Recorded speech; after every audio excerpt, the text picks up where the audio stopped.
giving, it doesn't matter what we're doing.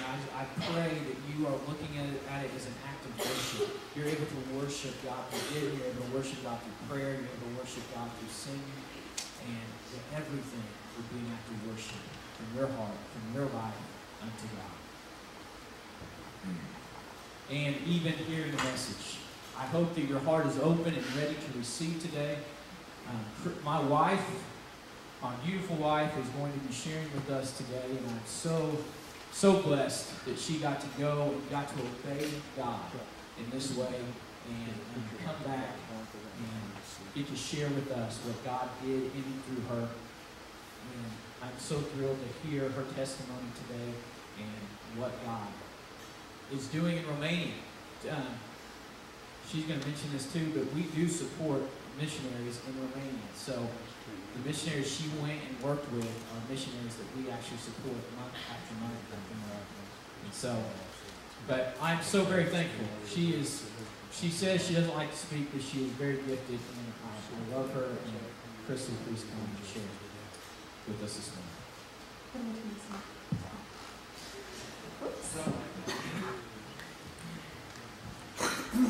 Okay, this isn't my cup, and I don't want Zach's cooties, so I'm going to move it.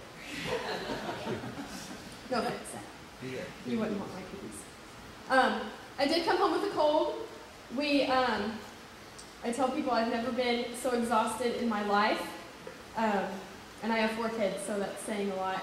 But I think my immune system was just as exhausted as I was because I did come home with a cold. So I do have a cough drop in my mouth and a cup of water, just so I don't have a coughing fit all over you. I think, was talking to Richard last night. Who saw me Thursday night? Do I look a little better? Just a little bit? We hit the ground running when we got there, and 36 hours without sleep because it was hard to sleep on the plane.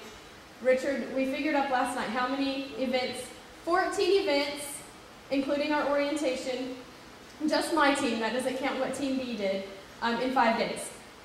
So I didn't look so hot Thursday, but I wanted to come to VBS, and I'm doing better.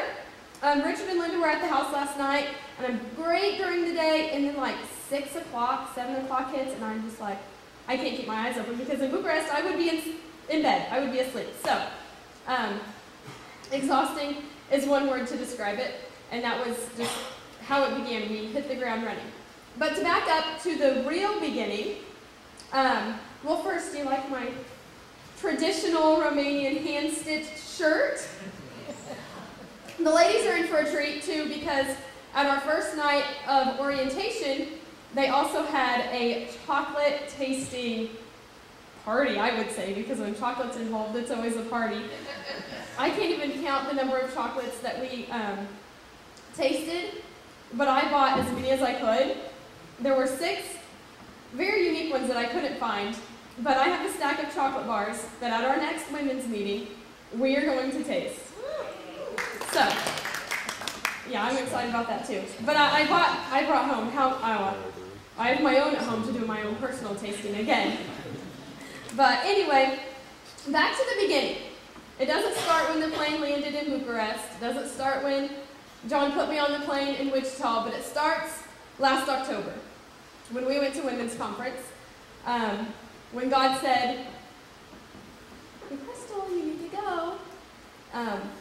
I remember distinctly the things that he told me. He said, "You are a light," because I've always shared my testimony only when God was like, "You really need to share," because it's not easy to share, but I knew that God wanted me to share my testimony more. And so that was just a confirmation. You are a light. He wanted me, oh, okay, God, I'm good with that. You know, you just tell me and I'm good. And then we go into the service, and we watch the video for the missions trip. And like I've said before, I've never had a real draw to go on a huge missions trip. Sure, the kids get older, let's do something for it with our family, that would be fun. So when we were watching the video, I wasn't really thinking anything of it until God said, "This is where I want to use you." And I'm just like, whoa, did you just say that? Did anyone else hear that? Because I heard that, and that's crazy. And so I was just kind of, okay, maybe I heard that right, maybe I didn't. And then the worship began, and the Ocean song that we just sang came on. It said, "Spirit, lead me where my trust is without borders." okay, God, are you really sure? And he just kept confirming his word. The speaker, Suzanne Cox, spoke, and she said, choose to obey God. That's pretty clear, right? He says go, you have to choose to obey. And then she said, let your pain be your platform. Well, I had pain that God had healed. Let that be your platform. Let that glorify God. Let him use you through that and sharing your testimonies. So I was pretty set, okay, like what, 5 times God had confirmed and said over and over in different ways. So once I had done that, that was the step of obedience. So when God says go, we have to choose to obey and step out in faith. We don't know what it's going to look like. I had no idea what it was going to look like. And I'm still kind of in shock thinking back on what it did look like. But we have no idea what it's going to look like or how it will even happen. I had no idea how I was going to get to Romania. But we have to step out. 2 Corinthians 5:7 says we walk by faith and not by sight. Ask Pastor John. When I told him if he would have walked by sight on that, he would have been like, $2,500? 9 days you're going to be gone? It wouldn't have happened. But we have to walk by faith. And that's not just going to Romania or going far away or something big. That's in the little things every single day that God says for us to do. We have to step out and walk by faith and trust that he is going to come through on his end because he has never failed. And he's not going to ruin his reputation on us, right? Okay. So once God said to go, the work began. It wasn't just, okay, God, I'm going to go and then just twiddle my thumbs and let you do all this work and go on the plane and be there. No, it was hard work. And you guys stepped in big time. The ladies, the men who came and ate our breakfast and everything. And for that, I say mulțumesc. Just thank you. And it took me all week to learn that. And then I get to Paris and I can't even use it anymore.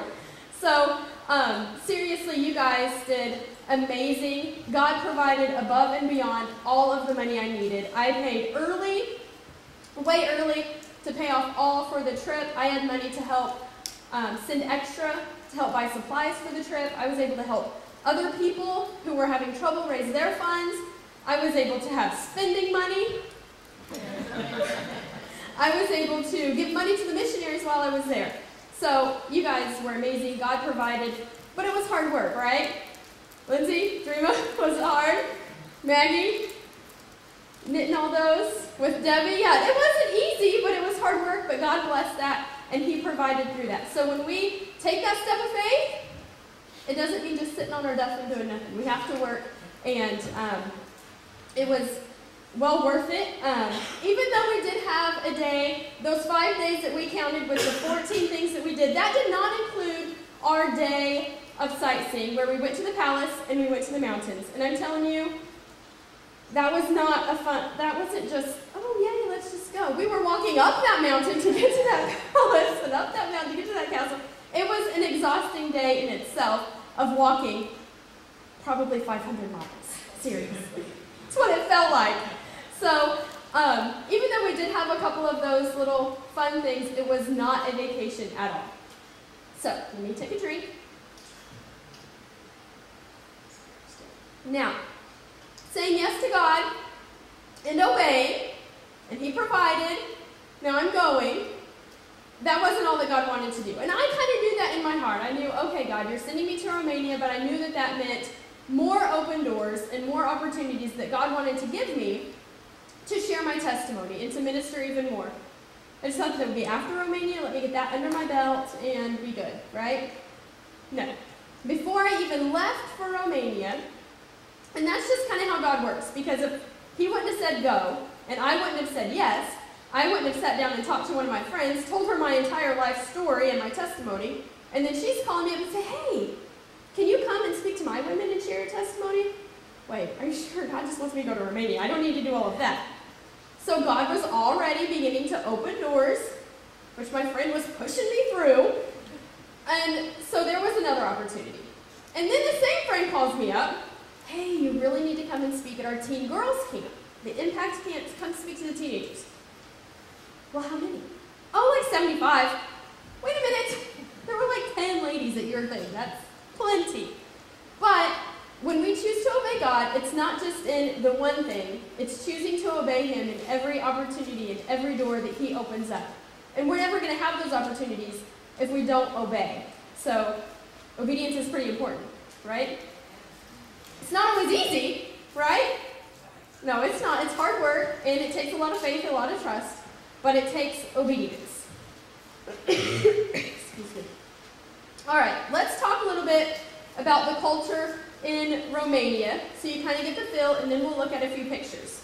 Okay, the first thing that we notice, we get to the airport, we get our luggage, we get loaded up in cars, and I happen to be with a guy named Travis in a small car who is an American from California, a missionary working with Rick and Jan, and he married a lady from Bulgaria, so he's kind of been there for, I think they've been actually with Rick and Jan for 10 years. He knows the area.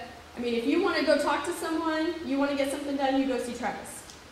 But he's not the calm and cool driver. But the people in Romania and Eastern Europe, as far as I understand, are crazy drivers. Sarah and I were in the backseat like, are you kidding me right now? Because it's like, oh, you want to go? No, I'm going. No, I'm going. No, I'm putting my flashers on. I'll do whatever I want. But it's crazy. But by the time we left, we were like, okay, this is just normal. Nobody's on their cell phones and just sipping their drinks. No, you have got to be focused and a defensive driver to drive there. I am not going to drive there because it's crazy. So that was the first thing that we kind of noticed. You know, there's laws, there's street signs, they're kind of suggestions, you know, there's lanes, but drive in the middle if you want, and it's just crazy. It took a little while to calm your nerves after driving. And Travis was probably the one that you're like, whoa, because he was like, that spot's open, I'm getting there before you. Yeah, the other drivers were, it's still crazy, but they were a little calmer, I guess. But Travis could get the job done for sure. Okay, street dogs. I'm not a dog person. We do have a little puppy now, but they are everywhere. In the city, in the villages, they kind of run in their own little, you know how gangs kind of have their own territories? You know, I'm taking these 3 blocks, you don't invade me, I'm not going to invade you. It's kind of how they ran. And they were just everywhere. They were starving. Some, you just give them your scraps. When you go to a restaurant and you leave, you literally take a doggy bag so you can feed the street dogs. Some of them had a yellow tag in their ear. We asked what that was about. The Germans had come in and spayed and neutered hundreds of dogs and then dropped them back on the street. I don't know why, but they're everywhere. We actually watched a dog and a cat fight. We were pretty terrified as this guy just sit and videoed, but apparently they were just playing. It looked pretty terrifying to me, but they got through it. The cat survived. Okay. Gas. How much is gas here? 3 something per gallon, right? Okay. When you see the signs there, it says like 6 something, and you're like, oh my. But then you figure, okay, Lay's $2, 2 something per gallon. That's not too bad. But that's per liter. Gas there is like $8 or $9 per gallon. So next time you complain about gas, think about going to Romania and buying gas. That is actually one of the top expenses for our missionaries because they drive 2 and 3 hours into the villages. So gas is one of their biggest expenses there because it is so expensive. Because of that, you see horse-drawn carts everywhere. Not necessarily in the city of Bucharest, but once you kind of get on the outside of the old downtown city, into the villages, they're everywhere. You just see them, and they even have license plate. I'm not kidding you. I think I have a picture of one. They are a legal mode of transportation, and I can see why. I'm sure I would be buying me a horse if I lived there and gas prices were what they are. So that was another thing. You see the dogs are kind of just free to go, but you see people walking their cows. It's strange, and they are. We drove into a village, and a guy was walking his cow. The cow was just grazing. Several hours later, we leave that village, and I'm telling you, it was the same guy, same cow, almost the same spot. It was weird. When you're in the city, there are walls around everything, like every little property, high walls, gates, locked, just safety precaution. Walls, fences.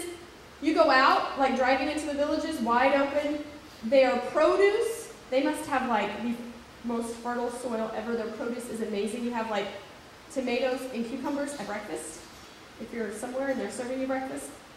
But anyway, but they don't have fences around their fields like we would, you know.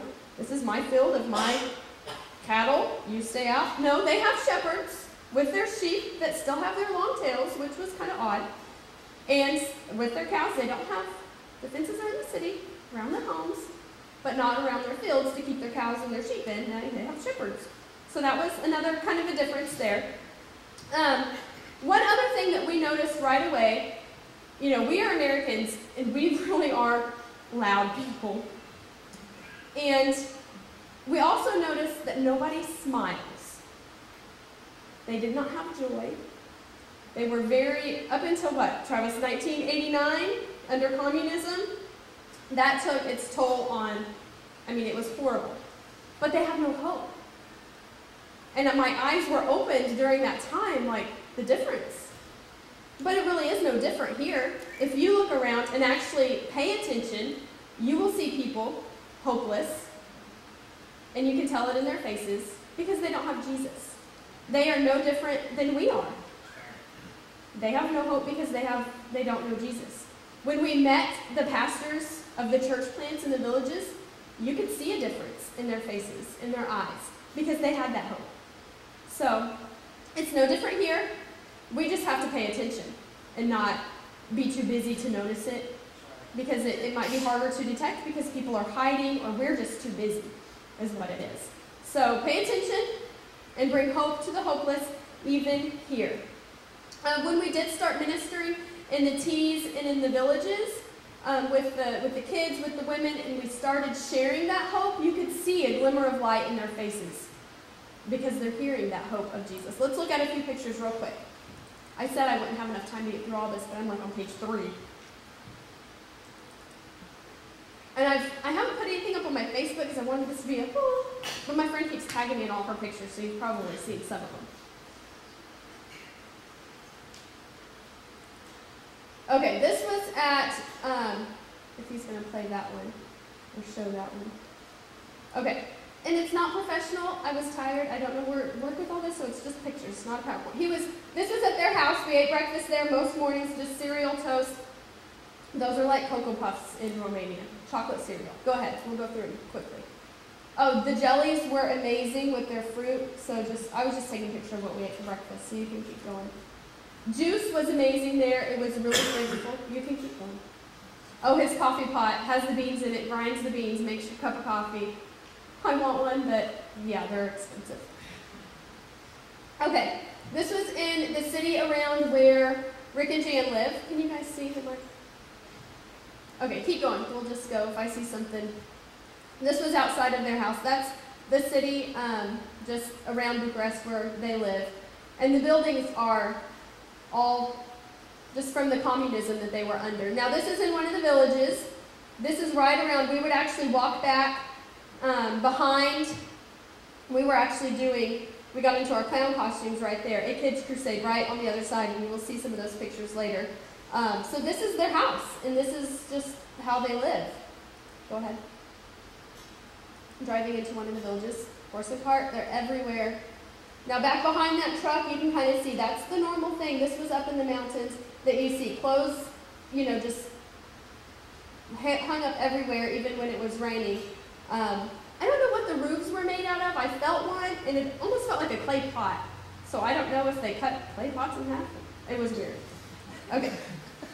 Just to give you a taste of where we went every day into the villages. That was just by someone's house in one of the villages. Oh, that was me in the car. This was one of the mosques. Most of the villages we went into, they're Orthodox, very traditional Orthodox. So that was one of the mosques that we passed. Vendors just set out on the street on the way into one of the villages. And even though the houses may look very large, there's nothing on the inside, because especially in the gypsy culture, they want to appear to have a lot of money. So several families may live in one house or build like one room at a time and live in that room. and then work on another room until their house is grand, but really there's nothing on the inside, even if it appears to be that way. Now I will talk about this later when we are at a camp. So remember this as a neighbor that was causing trouble at one of the camps. And that was our view from where we were staying that night at the camp. A squatty potty. Not so grand at all. But that's common. I did not use that particular one, so that's a good deal. Packing up to go to a kids' crusade. Now I was trying to take pictures driving through the village, and this is just driving through to get to where we were going.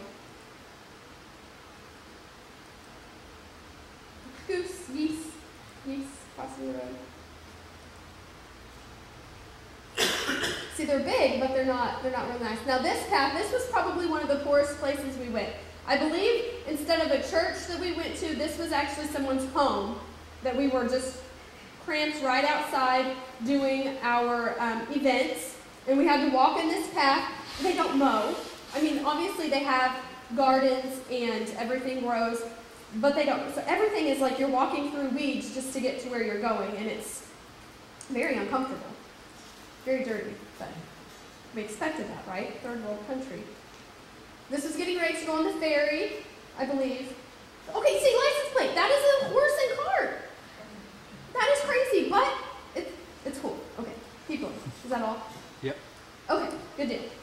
Now, to tell you, we're going to run out of time. Tell you a little bit about Rick and Jan's ministry so you understand what we were doing while we were there. As John mentioned before, Faith Chapel, we do support them as missionaries. They've been there for 19, 20 years. So they are well established. In fact, I don't know what they're going to do when their term is up. They have 3.5 years left on the field. And I don't know if it's their age or because they've been missionaries so long, they're done. They have to retire or I think just go year by year. So Jan is trying to open up as many doors as she can before they have to leave for the next people coming in. They have already done, Kids Romania is all across the country of Romania. They have started, and part of their staff, they are working on a cartoon for kids, and they already have, are allowed to do 27 episodes. And so it's Christian television for kids. They are making it in Romanian and English so that anyone can come and use it and change the languages on their own. And they have the whole software set up for that. They do junior Bible quiz all throughout Romania. We don't even do junior Bible quiz at Faith Chapel. So that's pretty amazing. That is a huge thing in the Assemblies of God, junior Bible quiz. Excuse me. They, let's see, they do kids camp. Like, we're getting ready to send our kids to camp. They put camps on. They rent facilities near the kids' villages, and the kids come out of the villages to do kids camp. That is one of the reasons. She waited for Team Kansas to come, and we went to places that Kids Romania in these villages has never been in before. Rick and Jan's ministry had never been into the villages that we went into while we were there, which is why we were so packed and rushed with everything that we did, is because she was trying to get us in to as many new church plants as we could so that she could later follow up with them and get their, get the ministry started there with going to kids camp. It costs her $50 to $60 for a kid to come to camp. It costs the kid nothing, but that is an expense of Rick and Jan to put on that camp, to rent the facility, to feed the kids, to staff the camp. And that is one of the big things. In fact, the day after we left, she had like 1 day to sleep and had a new group of people coming from Kansas to help her with the next camp. So they're in a very busy season. So I've listed like 4 things that they do. Rick's main heart is a missions school that he helped start. He is the president, vice president, co-founder of, and it is about 2 hours from Bucharest, and that is his heart. So he has a school for missionaries, or for people who want to be missionaries. And I will tell you a little about that. So, know that your money that you give to missions is being very well used. Not only, I'm sure, with Rick and Jan, but other missionaries that Faith Chapel supports. The purpose of our team going in, you may think, well, why can't they just go into these villages with some of their staff or Romanian Christians that they already know? Well, if you bring other Romanians in, they're going to, I don't need to go hear what they have to say, they're just like me. But you bring in a team of Americans, they're curious. They want to know, they want to see us, they want to hear us, they want to know what's up, right? So that provides an opportunity. Just by bringing Americans in, they're going to kind of come out of the woodwork just to see us and hear what we have to say. So that is the importance of us going and her bringing Romanians in, because they will come out to hear what we have to say, and that kind of opens the door for Jan, for Kids Romania, to get there. They do require follow-up, because you go into these villages and you may think, well, what's next?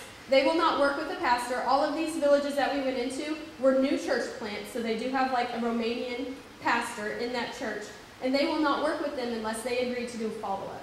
So there is, we go and we're like, well, what now? It's going to be gone. There will be follow-up on the seeds that we planted. Okay. I showed you the picture, and I said, remember that picture of the neighbor at the camp. This is one of the places where Jan has a vision to hold a kids' camp. Right now, we had to shower individually because there are 6 showers, but it's like locker room style, nothing dividing it. So that is one of the expenses of getting a camp started there. They have to divide those showers somehow before they can hold a kids' camp.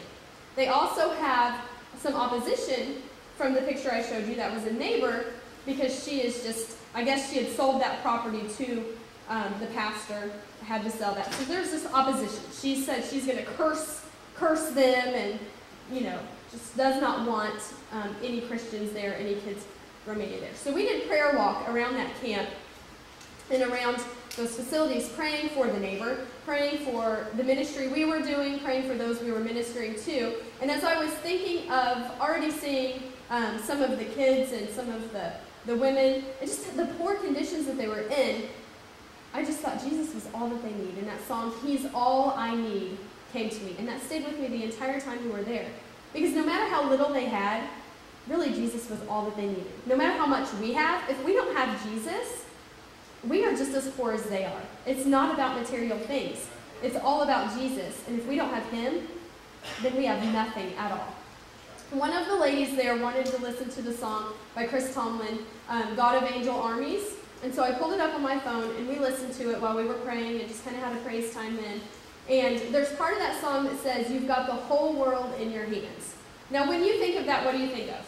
Like a little globe sitting in God's hands, right? That's no longer what I saw. I saw the faces of all the kids that I had seen, all the moms, and all the villages, all around the world. No longer a globe, but He's got the whole world in His hands. He has each of those people, each of those children, those ladies in His hands. And that was just an amazing moment for me. Excuse me. Okay, you may think, what is a ladies' tea? We're going to talk about one of the things that we did in each of the villages was we put on a ladies' tea. Now, this isn't like a tea party, sipping your tea, eating your crumpets. It had nothing to do with tea at all. Really. So, I talk too much. That's a knack. I told everyone I'd rather have this anyway. Can you hear me?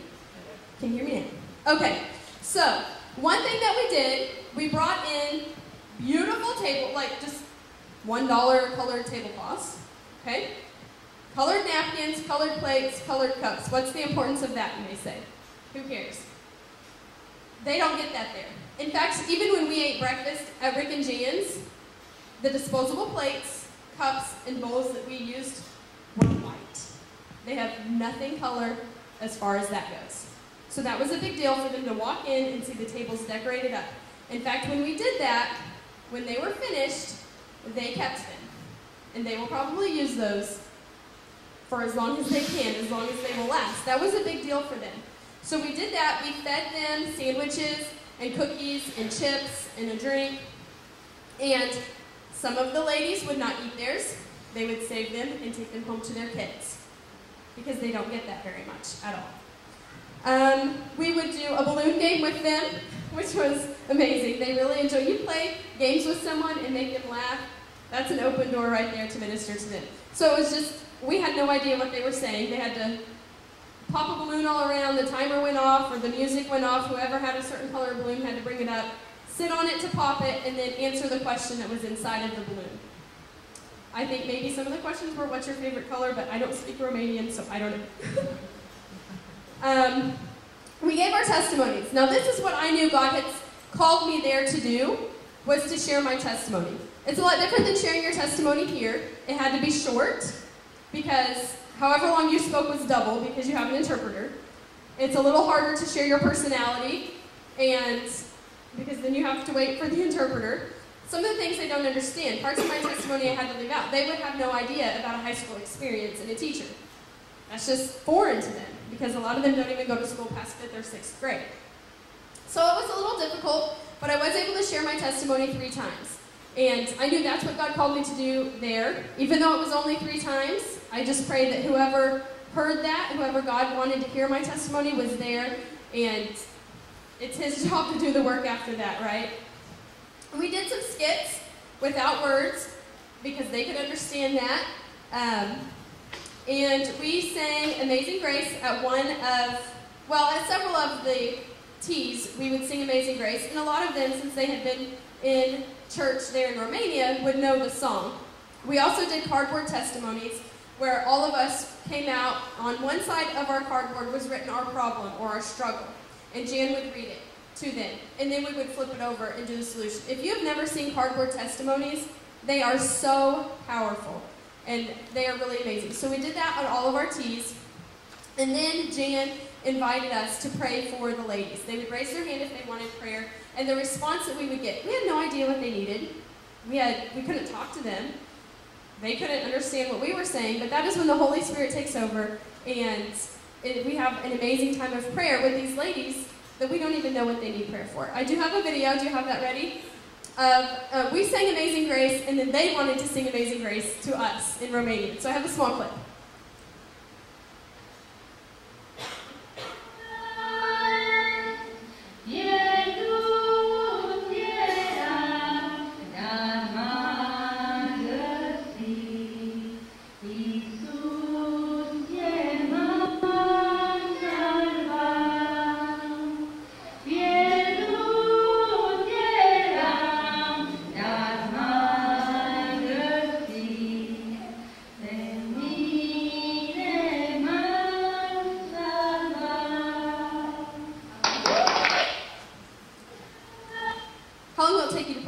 Of the tea.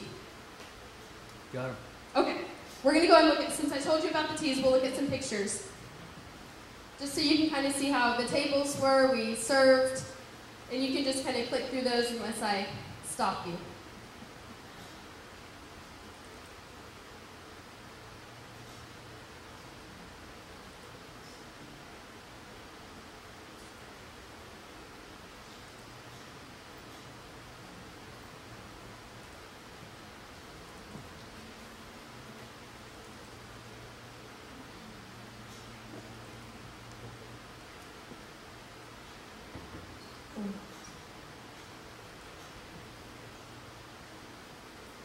I really did make it difficult on Arlen because I just had these in files. Like, here you go. Not organized at all.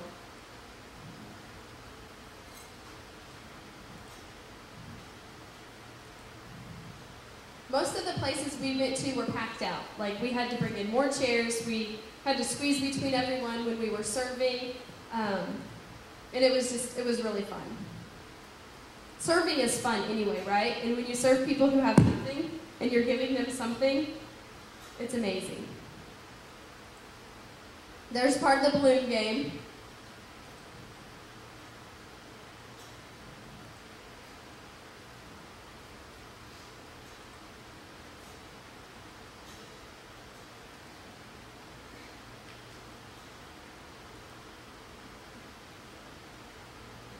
This was a lot of fun, especially, that was one of the interpreters we had at one of our teas. She was, I think she was a pastor's daughter, and she had actually spent a couple of years in the United States and had just gotten back.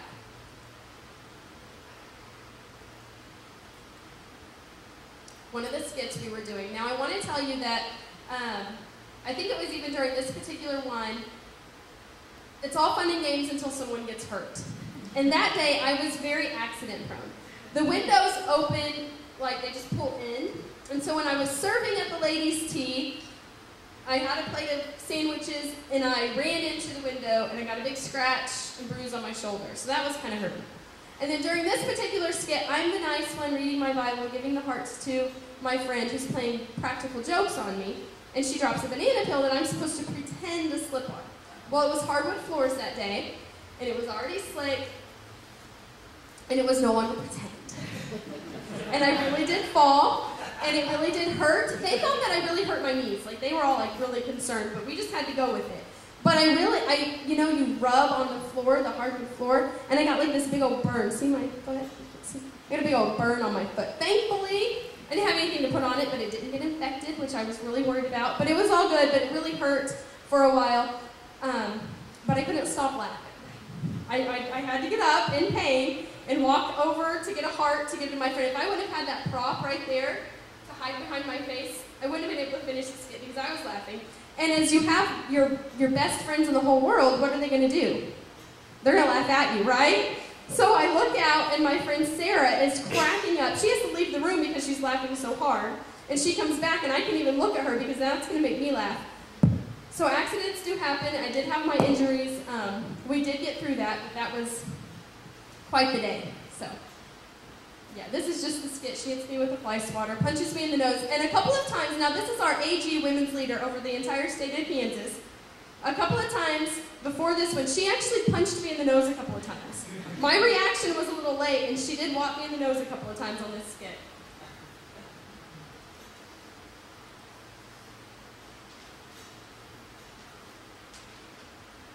We did this skit at our ladies' teas and at our kids' crusades. And it was called Love Your Neighbor. So, Dottie's sharing the closing testimony, and these are the cardboard testimonies that we would go through.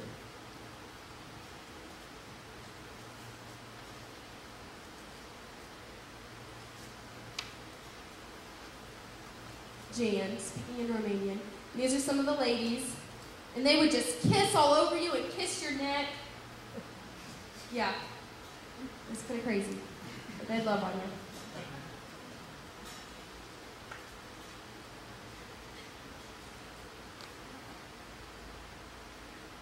I have no idea how many pictures I have here, so. A lot of them are very similar. I really didn't sort through them very much. Is that the last note? Oh.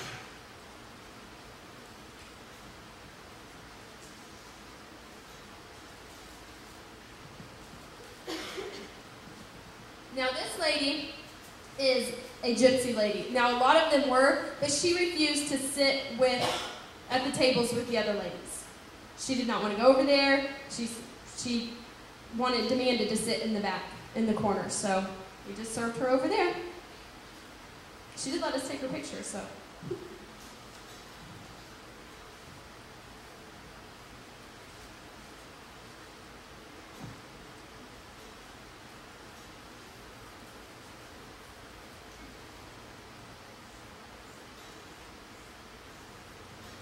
Ladies tea, you can keep going. But we did, if you were 14 or older, you got to go. And I forgot to mention, one of the things at the very end, as you're clicking through the pictures, that we gave them. Now, this is just a little crochet bag, and this is probably something that you can find in your home at any given minute. But this made a world of difference to them. It is a small bottle of lotion, a sucker, and these were all things that took like 20 extra pounds of our luggage on the way there that we had to pack. A small emery board, a packet of tea, and I have no idea what it says. Psalm 33:20 is on there in Romanian, and a chocolate. And then they get to keep the bag as well. So we gave them those at the very end, and so that was a big deal to them as well. Stealing babies. Now this is the one that I said was one of the poorest villages where we had to walk all the way back. And I think we were just kind of at someone's house because where we prepared the food and everything was like in one of the rooms of their house. So.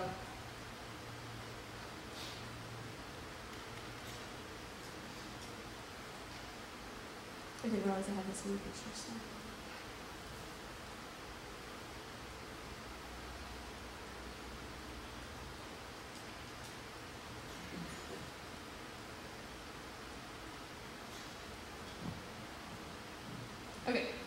That might be the end. Okay, now Kids Crusades, we did puppets.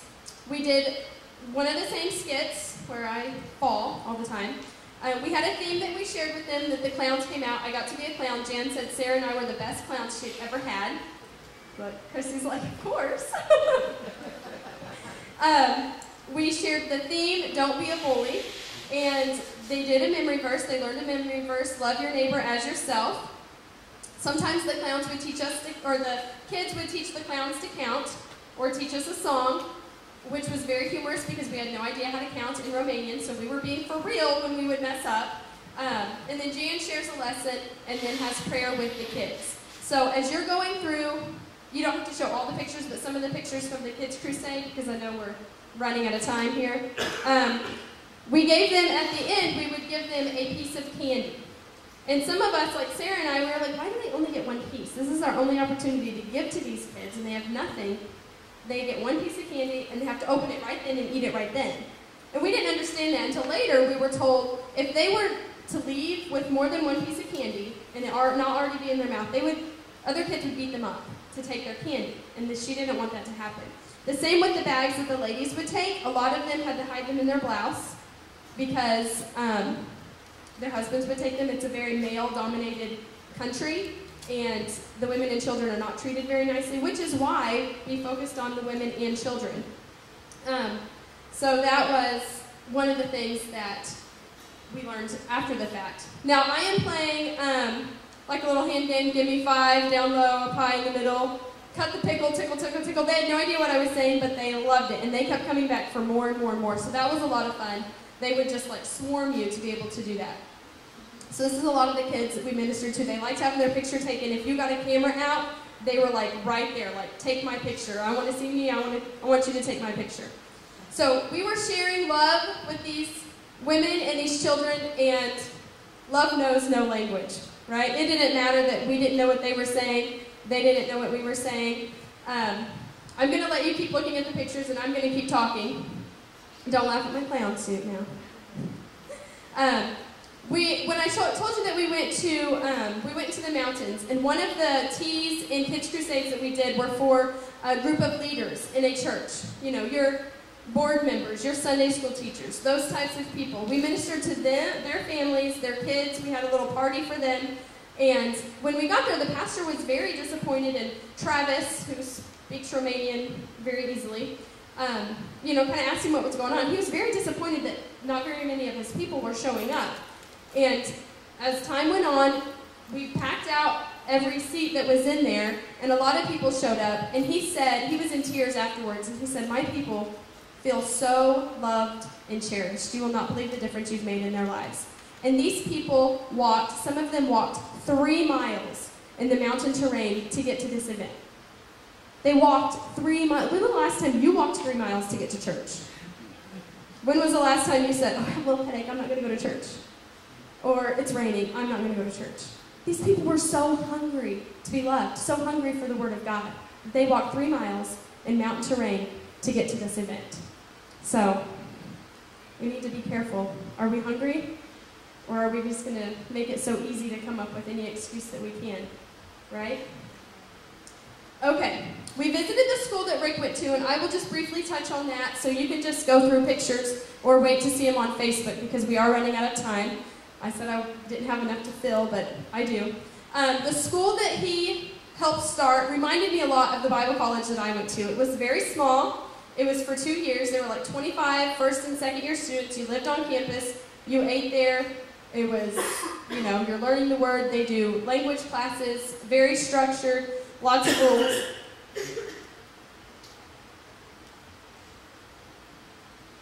While we were there, we presented them a check from, BGMC, which is where the kids raise money for missions, for him to buy more books for the library at the school.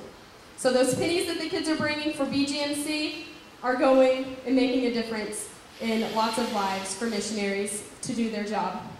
They also were able to, that's the school, they had 3 different loans, I think, on the school. I can't remember everything. Kansas missions trip attendees helped pray for this building.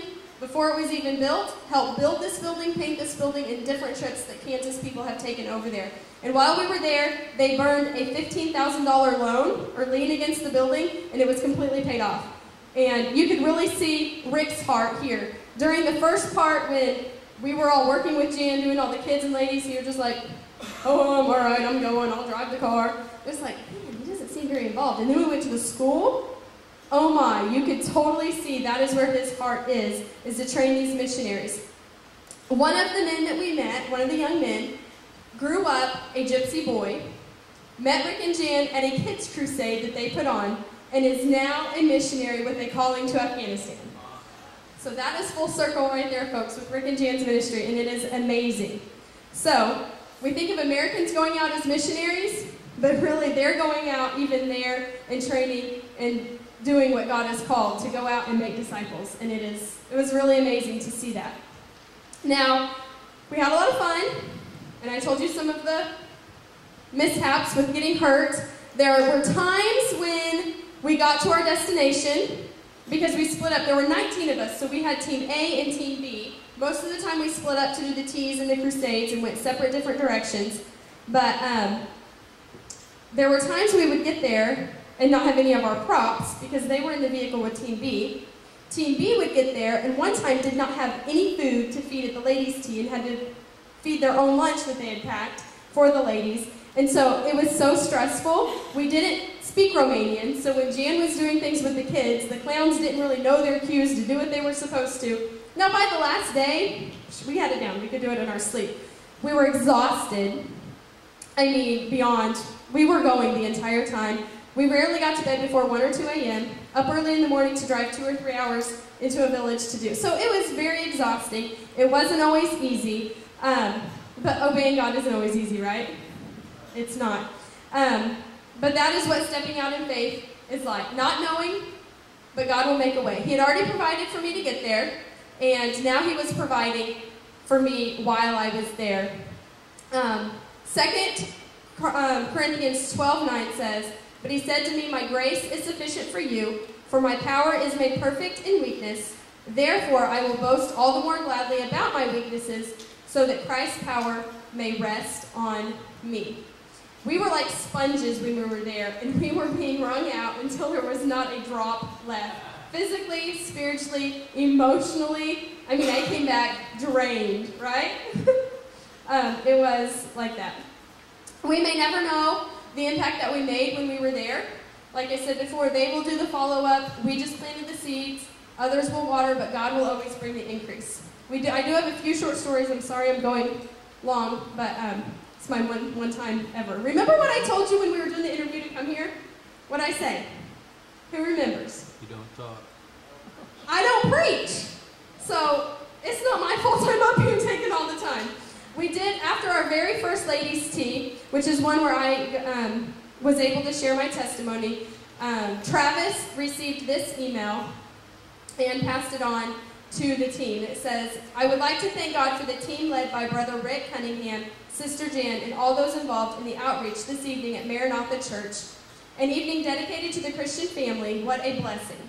An event that personally I can say challenged me, stirred my heart, and once again confirmed to me all that God loves us, and even if we suffer at times, he heals. God bless."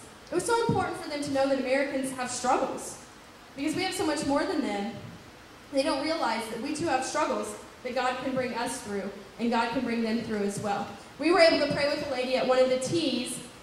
You could tell during the entire thing she was just weeping, and one of our ladies went to pray with her and took the interpreter with her to hear her story.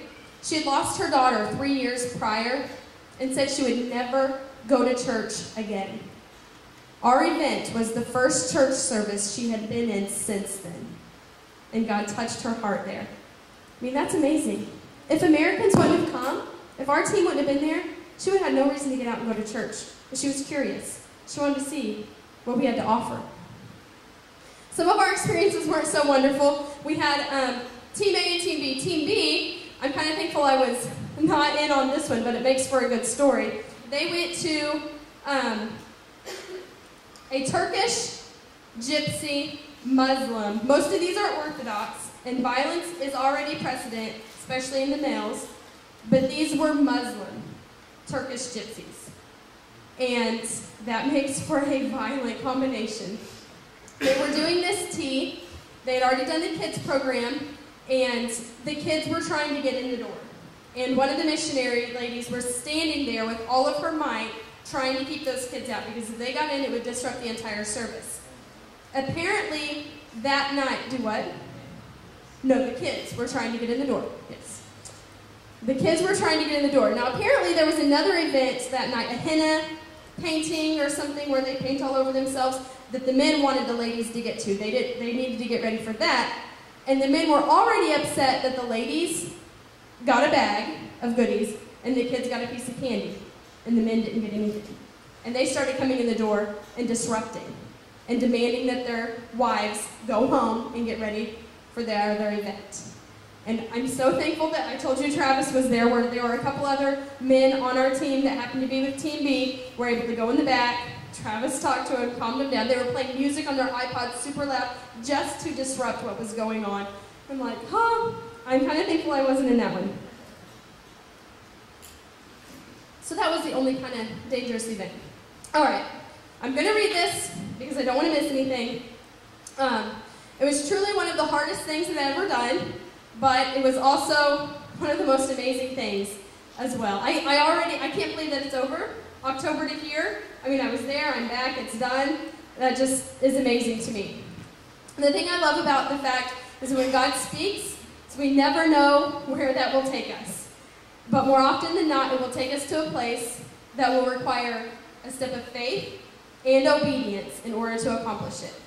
When I heard the song Oceans, and it said, Spirit lead me where my trust is without borders, I never imagined for a moment that my borders would be thousands of miles away and several days away from my family, because that was not easy at all. It was hard, it was inconvenient, but I would say yes over and over again in obedience to God, because you never can imagine the things that He wants to do in your life when you say yes. You may think it's one thing, but we don't see the bigger picture of what He has. Because He wants you to do this, but He sees beyond that next step and the doors that He wants to take you through. I am humbled by the opportunity that I had to go, and I'm so thankful that God used the pain in my past and what the enemy meant for evil to bring good and glory to Him. And it's 12:02.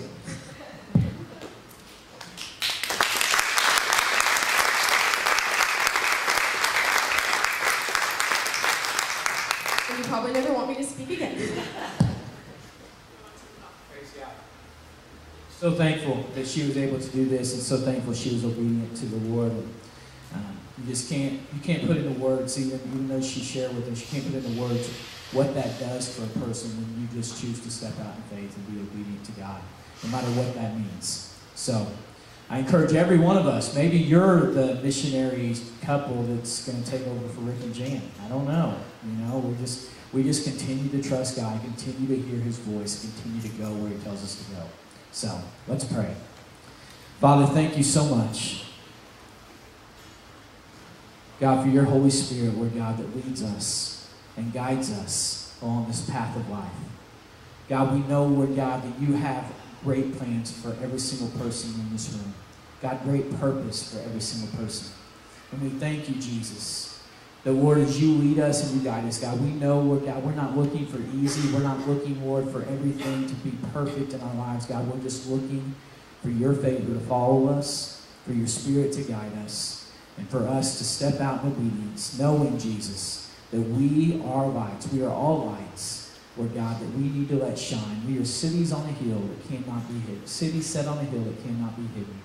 So, Lord, I pray, God, you help every single one of us today, God, to hear your voice. Help every single one of us today to not just hear, God, but to receive and to obey, Lord, what you're trying to speak to us. Lord, we love you and we praise you and we thank you, God. Let us go forth from this place, God, with your blessing and your anointing. In Jesus' name, amen. God bless y'all. Thank you for being here today.